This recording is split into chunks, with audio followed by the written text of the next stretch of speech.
dirahmati Allah. Ya, kita kaji surat Al-A'raf ayat 203. Kita lihat artinya dulu. Wa idza lam ta'tihim bi ayatin, dan apabila kamu wahai Muhammad tidak membawa suatu ayat Al-Qur'an, qalu, ya him itu kepada mereka, qalu mereka berkata, ijtabaitaha, mengapa tidak kamu buat sendiri ayat itu? Kok kamu mengatakan bahwa Quran dari Allah? Kalau sudah lama tidak turun Al-Quran, itu orang-orang kafir itu mengatakan, mengapa kamu tidak membuat sendiri? Itu maksudnya. Kul, katakanlah jika ada orang yang demikian itu, innama attabi'u ma yuha ilayya mir rabbi, sesungguhnya aku hanya mengikuti apa yang diwahyukan dari Tuhanku kepadaku. Jadi ini jelas bahwa Al-Quran itu tidak ada campur tangan Nabi. Artinya tidak ada satu kata pun yang disisipkan oleh Nabi pribadi. Semua ayat Al-Quran semuanya dari Allah Subhanahu wa Ta'ala, dan Nabi tinggal mengikuti yang diwahyukan. Ini pembahasan kedua. Jadi yang pertama itu omongannya orang kafir. Mengapa kamu tidak membuat sendiri ayat itu? Nabi terus kemudian menjawab, disuruh menjawab oleh Allah, yang menyuruh Allah.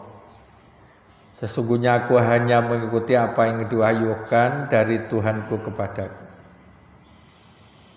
Hadza, ini maksudnya Al-Quran, itu basairu mir rabbikum, bukti-bukti yang nyata dari Tuhanmu. Jadi di sini ada 3 dari fungsi Al-Quran. Yang pertama basairu, yaitu bukti-bukti nyata dari Tuhan. Yang kedua hudan, sebagai petunjuk. Yang ketiga warahmatun, dan rahmat, liqaumi yu'minun, bagi orang-orang yang beriman. Sebetulnya ya untuk semua orang, tetapi orang lain tidak mau menjadikan sebagai petunjuk. Yang menjadikan Al-Quran sebagai petunjuk hanyalah orang-orang yang beriman. Ya terkadang orang kafir pun itu membaca asalkan mau memahami dengan objektif, ya, untuk memahami Al-Quran, itu akhirnya banyak juga yang masuk Islam karena mempelajari Islam, mempelajari Al-Quran maksudnya. Jadi yang terakhir, bagian terakhir ini ingin menunjukkan bahwa Quran itu sebagai bukti nyata, Quran sebagai petunjuk, Quran sebagai rahmat bagi orang-orang yang mengimani. Lah bagian kedua, yang ayat kedua yang kita kaji ini menerangkan tentang mendengarkan bacaan Al-Quran. Wa idza quri'al Qur'an, dan apabila dibacakan Al-Quran, fastami'u, maka dengarkanlah baik-baik. Ojo ngomong dewe. Siapa yang merintahkan? Allah. Berarti kalau Allah perintah itu menunjukkan wajib. Wa ansitu, dan perhatikan dengan tenang. Ansitu arti aslinya itu sukut, ya, diam. Tetapi diamnya bukan kok diam untuk tidur, ya, tapi diam untuk memperhatikan. Ya. Kalau mau mendengarkan dan memperhatikan, la'allakum turhamun, agar kamu mendapatkan rahmat. Jadi kita ini benar-benar akan mendapatkan rahmat dari Allah kalau mendengarkan dan memperhatikan bacaan Al-Quran. Nah cuma sekarang kan sering ya ada bacaan Al-Quran. Ketika akan sholat juga ada bacaan Quran. Neng wong kematian kirim dungo apa? Ada khataman Quran. Itu apa harus didengar? Ya berdasarkan ayat ini ya tetap harus didengar, diperhatikan. Ya cuma nanti ada permasalahan-permasalahan akan dibahas di kajian ini. Ya dari ayat yang pertama itu tafsirnya adalah wa idza lam ta'ti ayyuhar rasul ahla Makkah bi ayah.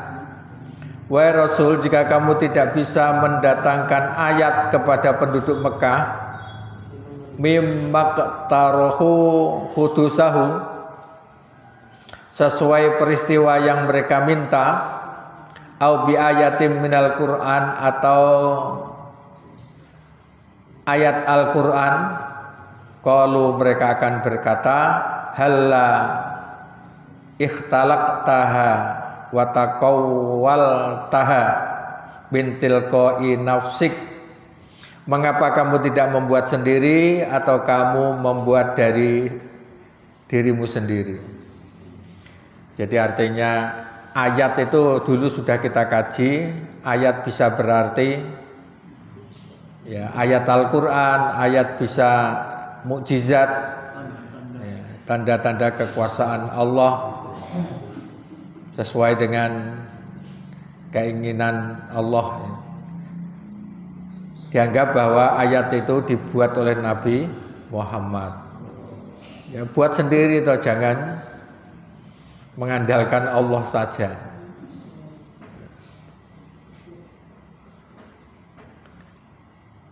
Lizamihim annal Quran min indi Muhammadin. Ya. Perkataan itu karena mereka mengira bahwa Al-Quran dibuat oleh Nabi Muhammad. Wa annahu mutamakkinun minal ityan bil ayatil kauniyah wal mu'jizatil mahsusah. Muhammad dianggap mampu mendatangkan tanda-tanda kekuasaan Allah dan mukjizat-mukjizat khusus.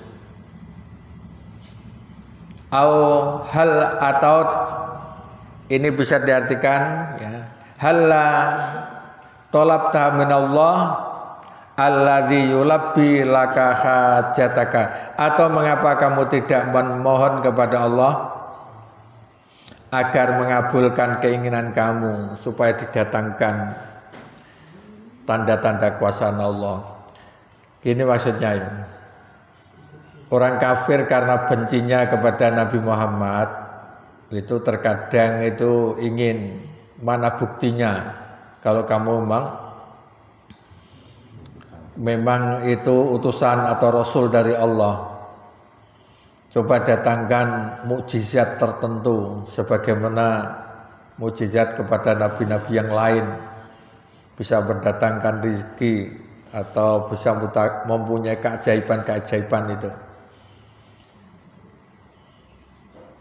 Atau kamu ini diajari oleh Allah supaya bisa mempunyai kecerdasan, jadi bisa mewujudkan sesuatu. Ya misalnya yang diharapkan itu. Maka ketika ada orang yang mengatakan demikian, fakul lahum ya Muhammad, katakan kepada mereka wahai Muhammad, innama ana muttabi'u wahyi rabbi faqat. Sesungguhnya saya hanya mengikuti wahyu dari Tuhanku saja. Jadi ini juga sebagai pelajaran bahwa namanya ajaran Islam itu adalah ajaran yang dari Allah. Ya, termasuk yang dilaksanakan oleh Nabi yang asalkan berkaitan dengan agama itu juga dari Allah. Karena kalau urusan agama Nabi berkata itu adalah berdasarkan wahyu. Termasuk Nabi beribadah. Jadi cara beribadah pun itu atas bimbingan dari Allah. Rukuk itu begini, sujud begini. Termasuk doa-doanya itu sudah jelas. Ini artinya dalam hal akidah dan ibadah tidak boleh ada campur tangan manusia. Kita hanya sekedar mengikuti. Maka orang yang lurus akidahnya biasanya termasuk doa-doa sholat tidak mau nambah. Termasuk sholawat itu kalau dalam sholat ya Allahumma sholli ala Muhammad wa ala ali Muhammad kama shollaita ala Ibrahim wa ala ali Ibrahim. Tidak usah ditambah Sayyidina. Sayyidina itu adalah Tuhan kami. Padahal Nabi tidak mengajari. Selain itu, ini kan berdoa kepada Allah. Yang diagungkan bukan Nabi Muhammad, tapi yang diagungkan adalah Allah. Jadi sholat hanya mengikuti. Misalnya contoh saja. Walastu bimufta'ilin au mukhtalikin lil ayat. Saya bukanlah orang yang bisa membuat atau menciptakan ayat-ayat. Aulastu bimuqtarikhin laha. Atau saya bukanlah orang yang mengada-ngadakan ayat. Walastu qadiron ala ijadil ayat. Saya tidak mampu untuk membuat ayat-ayat.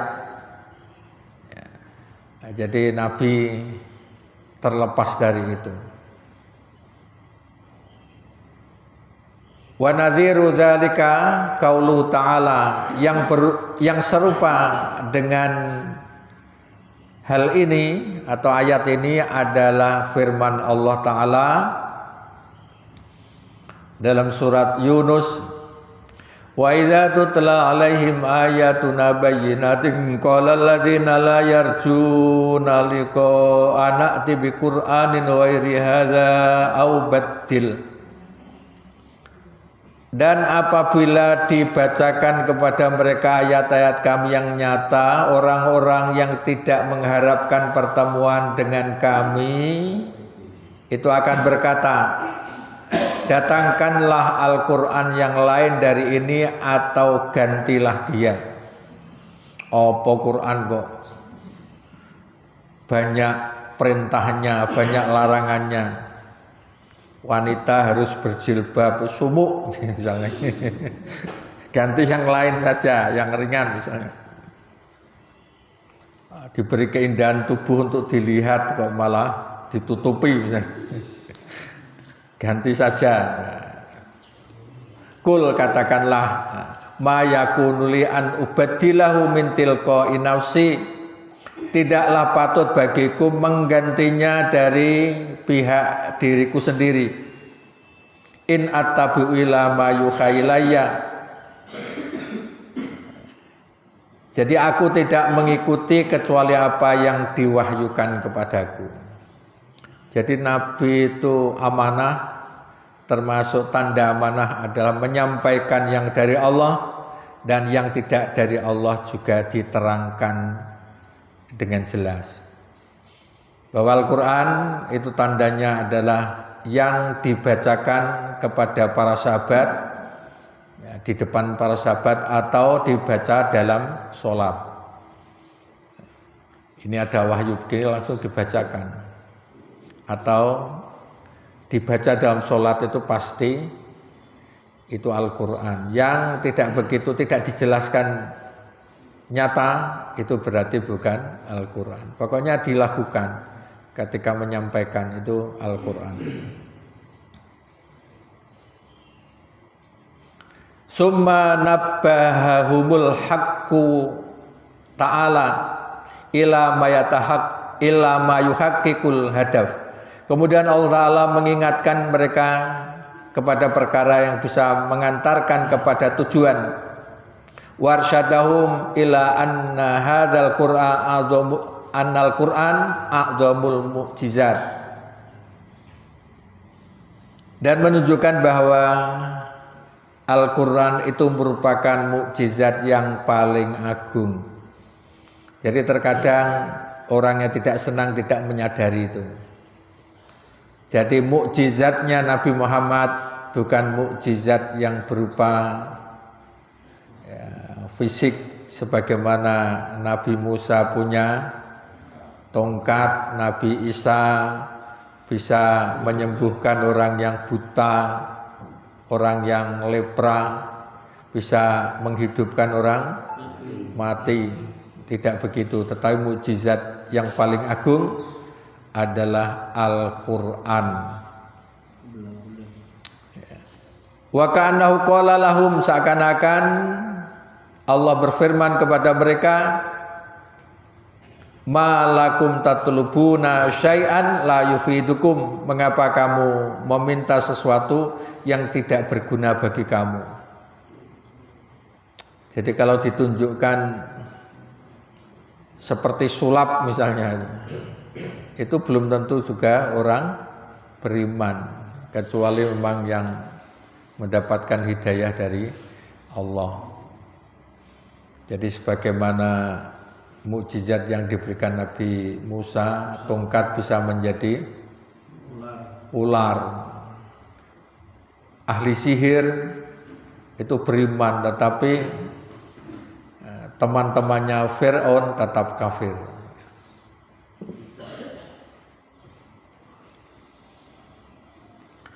Wa innama lataikum hadzal Qur'an alladzi yashtamilu ala mubsiratin lil qulub.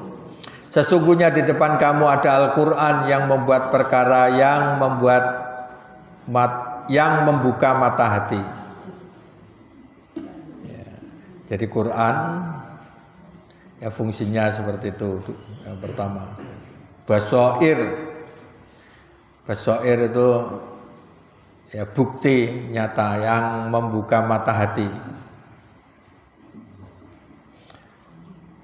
Hujajin al-bayyinat, juga terdiri dari argumen-argumen yang jelas, wa barohin an-nayyirat, dan bukti-bukti yang kuat, wadala ila wadihatin, serta dalil-dalil yang nyata minallahi ala sidqi, yang dari Allah atas kebenaranku. Jadi Quran ini saja sebetulnya cukup menjadi bukti kebenaran dari apa yang saya bawa. Kalau tidak percaya silahkan kamu membuat yang sebanding dengan Al-Quran misalnya. Satu ayat saja atau satu surat. Ternyata dilakukan itu tidak sama dengan Al-Quran. Wa annahu min indillah, sesungguhnya Al-Quran itu dari Allah. Biha yubsirul haq, ya, dengan semua itu dapat melihat kebenaran, wayu dari kusawab, dan menemukan yang benar. Jadi orang dengan baca Al-Quran kalau dibandingkan dengan yang lain aturannya jelas. Jadi Quran itu memberi aturan itu jelas dan itu terhormat semuanya. Orang kalau mengamalkan pasti itu dihormati oleh semua orang. Nah, termasuk berpakaian yang sopan itu bagi orang yang jiwanya lurus, itu akan senang. Tapi beda dengan orang yang pakaiannya minim, pemeneh bocah ayu pakaiannya minim liwat enggak ya. Ya digodani anak-anak muda tuh ya. Tetapi kalau memang pakaian terhormat itu sudah wibawa, jika akan menggoda sendiri itu tidak berani. Hanya orang yang hatinya jahat itu yang berani menggoda.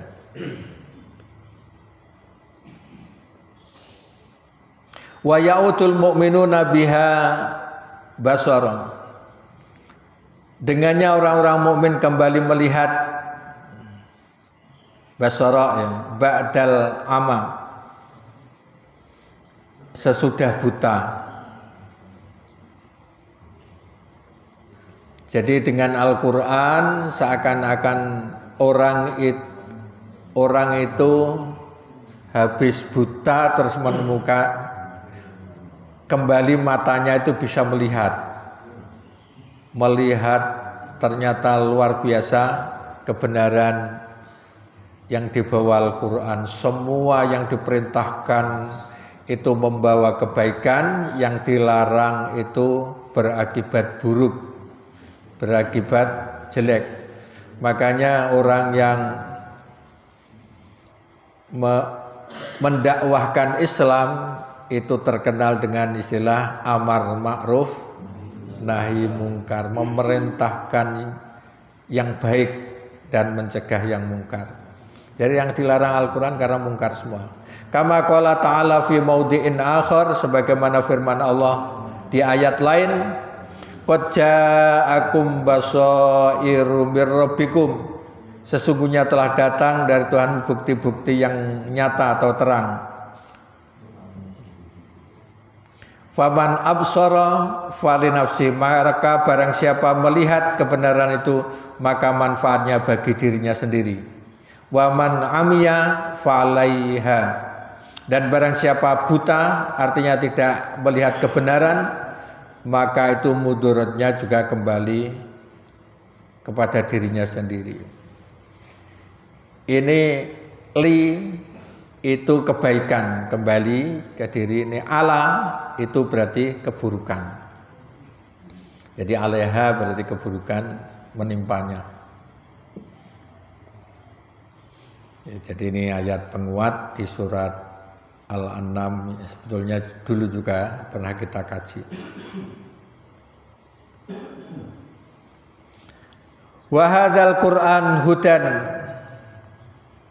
lil khiyara, bukan kha ya, atau lil khayara. Jadi Al-Quran ada petunjuk bagi orang yang bingung. Ila tariqil istiqomah, menuju jalan yang lurus. Wa huwa aidan rahmah fid dunya wal akhirah, dan dia menjadi rahmat di dunia dan akhirat. Lima yu'minu bih, bagi orang yang beriman kepadanya. Jadi itu nanti di akhirat itu baru yakin, oh ternyata semua yang diberitakan oleh Al-Quran benar terjadi.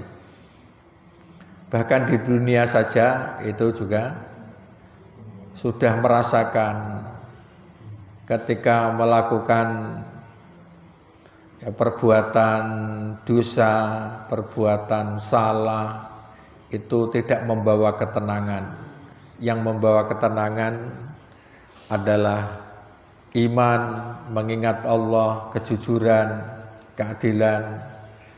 Itu menunjukkan bahwa yang disampaikan oleh Al-Quran itu benar-benar merupakan rahmat di dunia ini, belum di akhirat. Kama qala ta'ala, ini firman Allah Ta'ala lagi, wa hadza kitabun anzalna mubarak, dan Al-Quran itu adalah kitab yang kami turunkan yang diberkahi, mubarak. Fattabi'u, maka ikutilah dia.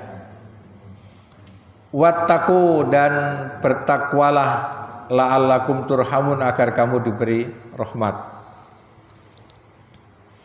Ya, jadi ternyata untuk mendapatkan rahmat dari beberapa ayat tadi, yaitu dengan menjadikan Al-Quran sebagai jalan hidupnya.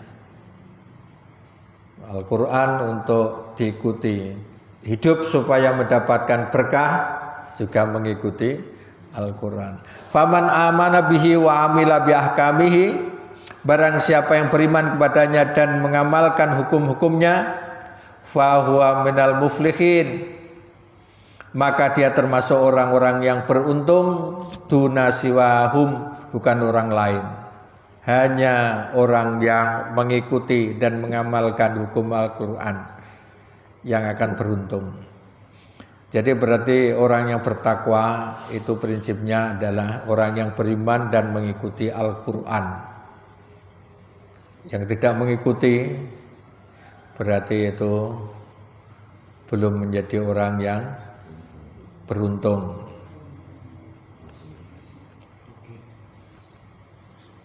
Wahadil khosa'is salas,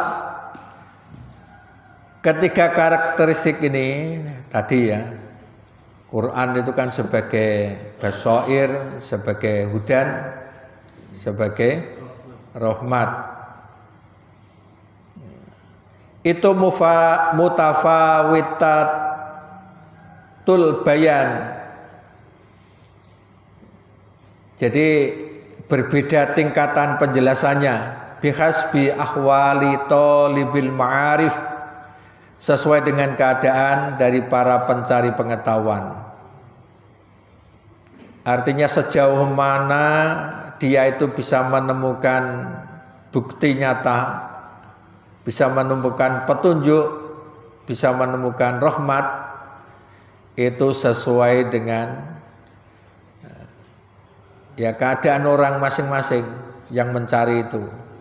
Ada yang mencarinya hanya sedikit, ada yang banyak. Fa'alaha, yang tertinggi, al-haqqul yakin, yaitu kebenaran yang diyakini. Artinya ini Quran ini adalah kebenaran yang jelas, yang yakin, tidak ada keraguan lagi. Dan itu adalah iman yang memang iman yang benar. Sampai mengatakan bahwa inna walif lahu dalikal kitabu la raiba fi, tidak ada keraguan di dalamnya. Jadi yakin itu berarti tidak meragukan lagi. Wasaniha, dan yang kedua, ini yang lebih ya sedengan ya, manhajal istiqomah lil mu'tadilin, sebagai manhaj istiqomah bagi orang-orang yang imannya pertengahan. Mu'tadil itu yang pertengahan.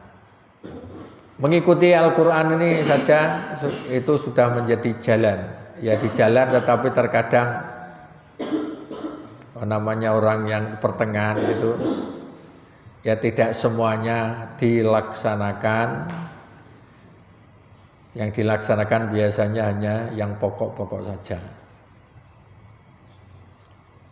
Wasali suha, yang ketiga, thariqur rahmah, yaitu jalan untuk mendapatkan rahmah al-amah secara umum lil mukminin, bagi orang-orang yang beriman. Ini untuk orang-orang mukmin yang umum. Yang jelas ada keimanan itu adalah sudah luar biasa. Makanya di ayat berapa itu ya, jadi kami wariskan Al-Quran itu ternyata ada orang yang sabiqum bil khairat ya. Ada orang yang memang dengan didorong oleh Al-Quran itu berlomba-lomba dalam kebaikan. Ada yang muqtasid, yang sedengan gitu ya. Ada yang zalimul li nafsih, ada orang yang menzalimi diri sendiri. Artinya ya banyak dosanya, tetapi banyak dosa itu tetap mengharap rahmat dari Allah. Pokoknya meskipun banyak dosa ya banyak istighfar. Dan itu akhirnya oleh para ulama meskipun keadaan macam-macam itu semuanya masuk surga. Karena punya iman. Sekarang kita akan mengkaji ayat yang berkaitan dengan mendengarkan Al-Quran. Wa idza quri'al Qur'an fastami'u lahu wa ansitu la'allakum turhamun. Dan apabila dibacakan Al-Quran, 1. Dengarkanlah baik-baik. 2. Perhatikan dengan tenang. La'allakum turhamun, agar kamu mendapatkan rahmat. Ini tafsirnya, idza quri'al Qur'anul Karim, apabila dibacakan Al-Qur'anul Karim, fasgau ilaihi asma'akum. Jadi pasanglah telingamu. Disuruh pasang. Itu memperhatikan. Litafahamu ayatihi, agar kamu memahami ayat-ayatnya. Watattaizu bimawaidhihi, dan mengambil pelajaran dari nasihat-nasihatnya.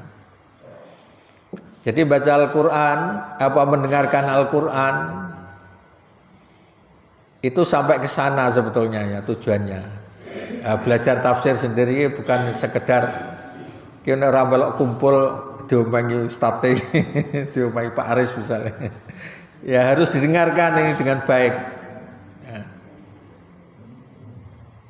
Sampai faham apa yang dimaksud oleh ayat ini. Dan bisa mengambil pelajaran dari nasihat-nasihatnya. Wa ansitu lahu anil kalam, dan berhentilah dari bicara. Ini bacakan Al-Quran.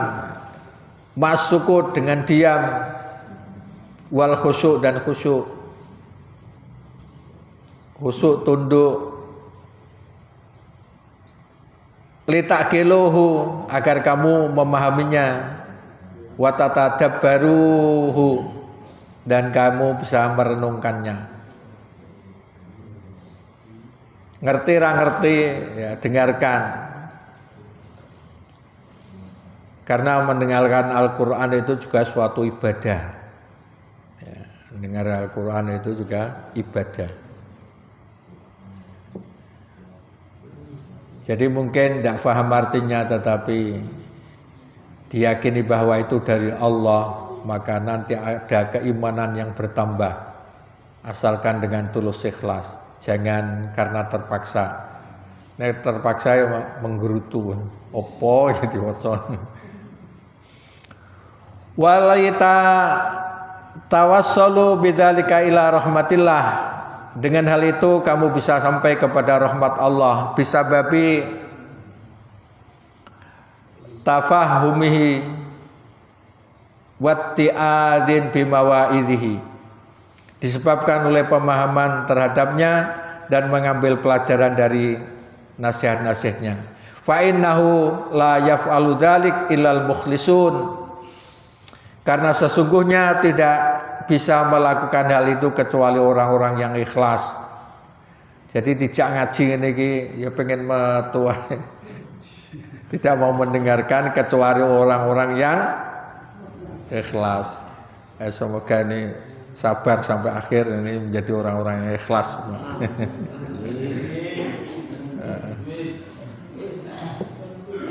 Pokoknya geriso turu berarti rapat merhatekno. Alladzina stanarat qulubuhum binuril iman, yang hati mereka itu disinari dengan cahaya iman, dengan nur iman.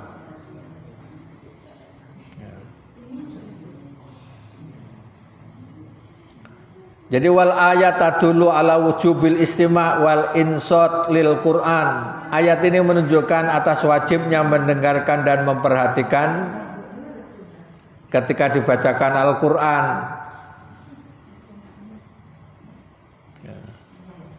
Sawaun akana tilawah fis shalah, baik bacaan dalam salat, am fi kharijiha, atau di luar salat. Paham nggih? Jadi dari teks itu bisa dipahami. Yes, pokoknya ketika ada bacaan Quran ya didengarkan, diperhatikan, baik di dalam sholat maupun di luar sholat. Wahya amah, karena ayat ini bersifat umum, fi jamil audha wa kullil ahwal, dalam berbagai situasi dan kondisi, atau dalam semua situasi dan kondisi. Waduh, ya. Eneng bacaan Quran iki terus ngobrol dhewe iki dosa.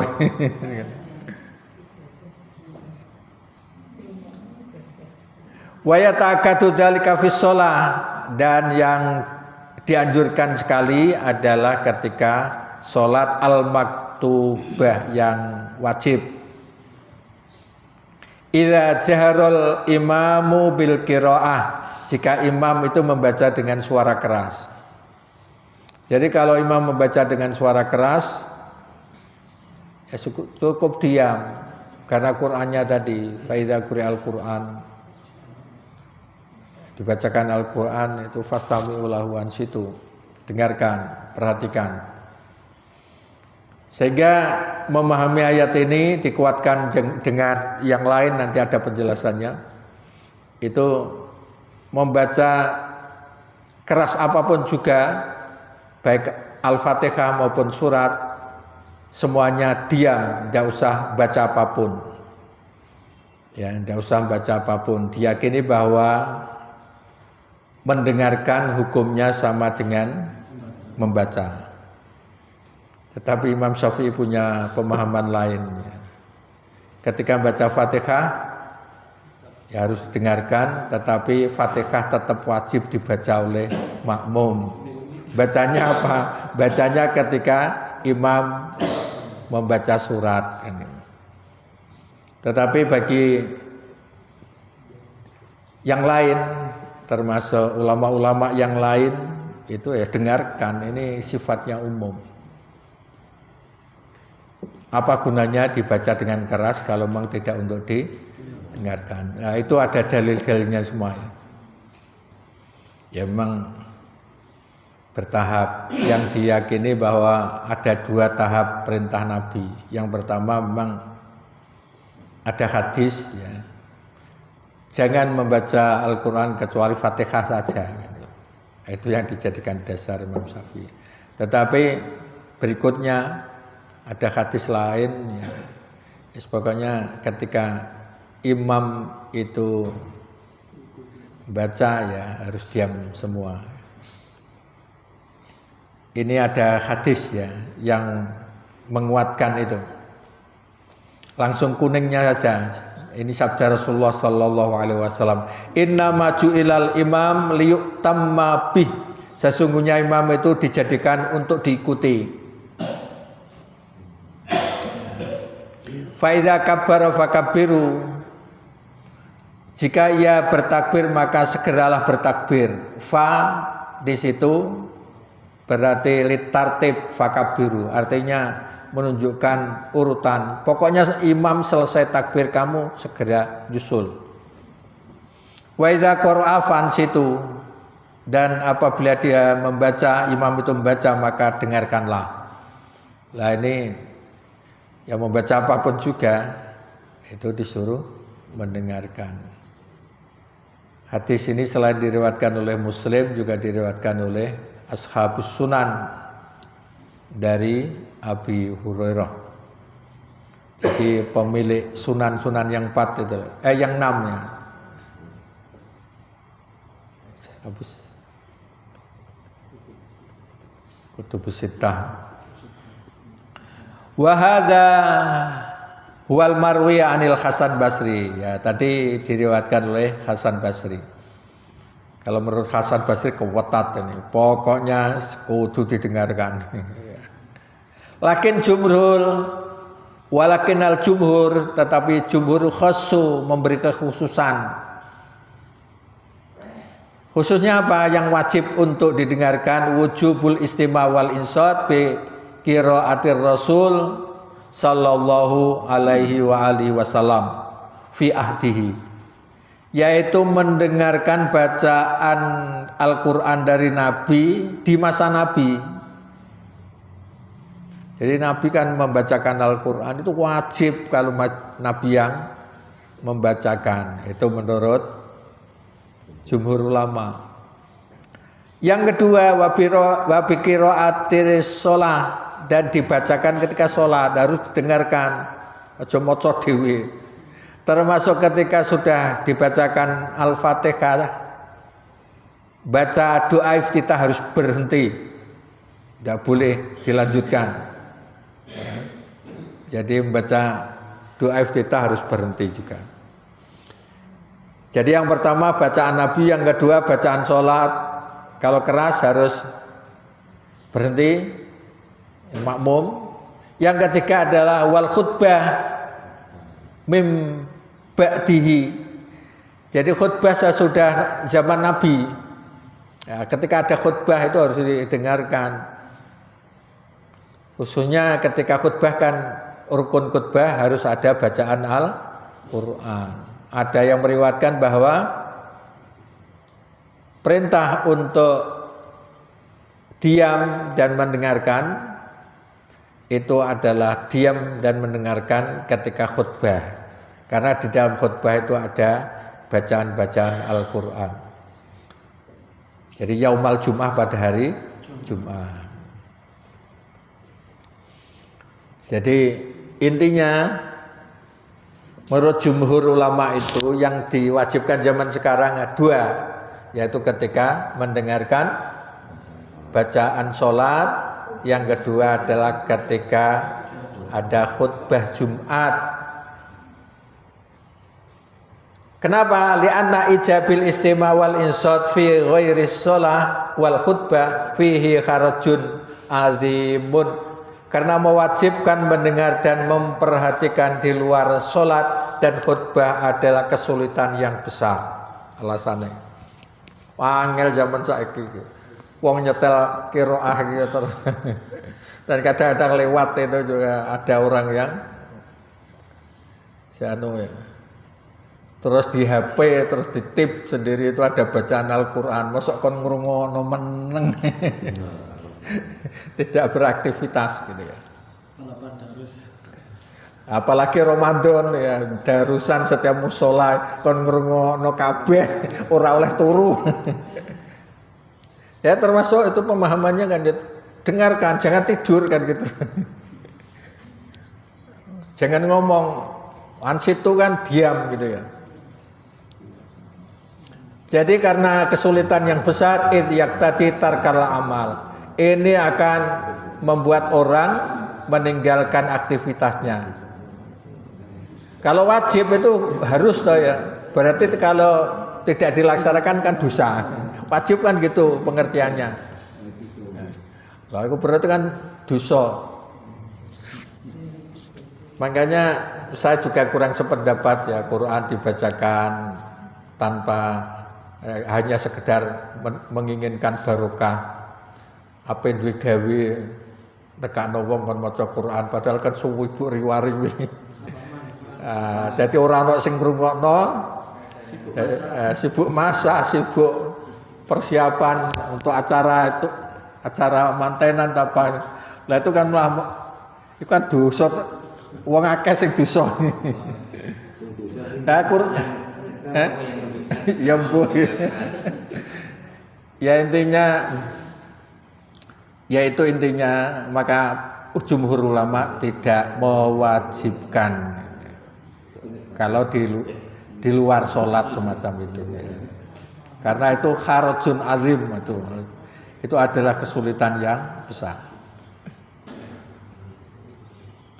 Tapi wa matarkul istima wal isot lil qiraah al matlu fil mahafil, adapun tidak mendengarkan dan diam saat Al-Qur'an dibacakan pada pertemuan-pertemuan, Biasanya mungkin acara pengajian, sedurunge pengajian dan pertemuan ada bacaan Quran, atau sebelum pengajian sebelum kan ada bacaan Quran itu. Kalau itu jelas famakruhun karohatan syadidan. Jadi meninggalkan mendengarkan itu makruh dengan makruh yang kuat. Jadi makruhnya itu makruh muakkad ya, makruh muakkad ya kira-kira. Jadi dengarkan, itu kan hanya sebentar toh, tidak lama. Apalagi bacaannya biasanya kan dipilih yang bagus. Nah, itu dengarkan. Makruh kalau tidak mendengarkan. Walal mu'min ayyahrusa an istima'il Qur'an inda qiraatih. Jadi seharusnya orang mukmin selalu berusaha untuk mendengarkan Al-Qur'an ketika dibacakannya. Kama yahrusu ala tilawatihi wa ta'addub fi majlis tilawah. Sebagaimana dia sangat ingin untuk membaca Al-Qur'an dan menjaga adab dalam majlis tilawah Al-Qur'an. Jadi ini karena apa ya? Karena yang kita dengarkan itu bukan kalam manusia, itu kalam Allah Subhanahu wa ta'ala. Ini yang perlu diyakini. Jadi yang membuat kata-kata itu bukan Nabi Muhammad, bukan Nabi kita, tapi yang kita ibadahi, yang kita sembah, Tuhan kita dan tempat kita kembali. Itu masalahnya ya. Jadi perlu diperhatikan.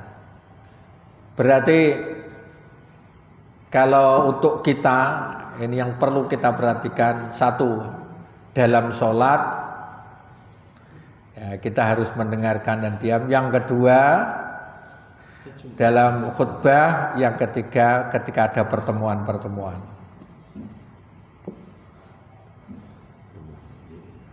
Wa tustahabbul qiraah bil bitartil. Quran itu disunahkan membaca dengan tartil. Wan naghamiddalah ala ta'assur wal khusu'. Dia tartil wan nagham dan irama. Baca Quran dengan irama yang menunjukkan itu terpengaruh dalam hati dan khusyuk. Min ghairi takallufin, dengan tanpa dibuat-buat. Wala tasannuin, dan jangan itu diada-adakan. Lagune dilenggak-lenggokne ra karu-karuan. Jadi tidak perlu begitu. Apalagi wala tamtitin, tamtit itu elastis kayak karet. Kadang-kadang ya panjangnya itu 2 harokat, kadang-kadang itu karena dilakukan menjadi 4 harokat. Kadang-kadang kan ada. Saya itu kalau ngaji anak-anak itu biasanya agak ketat. Mulai dari bismillahnya. Bismillahirrahmanirrahim itu saya tegur langsung. Tidak boleh itu berapa harokat itu panjangnya itu. Jadi langsung ulangi. Jadi gini, cukup panjangnya 1 harokat. Bismillahirrahmanirrahim. Nah, cukup begitu. Dari bismillah, a'udzubillah sendiri juga begitu. A'udzubillahi minasyaitonirrajim. Tidak boleh a'udzubillahi minasyaitonirrajim. Nah, itu kan beda ya. Jadi matnya itu sama, tidak ada bedanya. Makanya cukup dilenggokkan sedikit. Alhamdulillahi rabbil alamin. Tidak boleh alhamdulillahi rabbil alamin. Dilenggok-lenggoknya akhirnya melebihi. Itu namanya tamtid. Jadi kadang-kadang ya sedikit, kadang-kadang panjang. Itu ada itu, meskipun ya, guru ngaji ya ana sing ngulang. Tidak memperhatikan jadi ketepatan panjang. Karena saya dulu ngaji yang pertama itu boleh. Tapi ngaji yang kedua itu kewetan, tidak boleh, terlalu panjang, harus sama panjangnya, mat tobi'i, ya, istilahnya kan gitu. Matobi itu ya hanya satu ketukan, gampangannya. Atau dua ketukan ya. Dua harokat. Tidak boleh lebih. Termasuk ngimami sendiri itu kan nampak itu banyak yang berlebihan. Ya, ditambah-tambahin. Itu tidak boleh maksudnya. Wala tatwilin, dan tidak boleh memanjangkan fil mudud ya, dalam mat-mat tertentu. Jadi mat itu ada aturannya. Jadi mat wajib itu berapa? Matiwat, ya, dan seterusnya.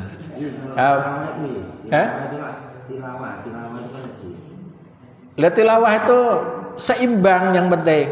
Jadi panjangnya agak panjang berarti itu sebetulnya pelan. Ya. A'udzu billahi minasyaitonir rajim. Jadi kan seimbang gitu loh maksudnya. Ya. Boleh, tidak apa-apa. Karena pelan.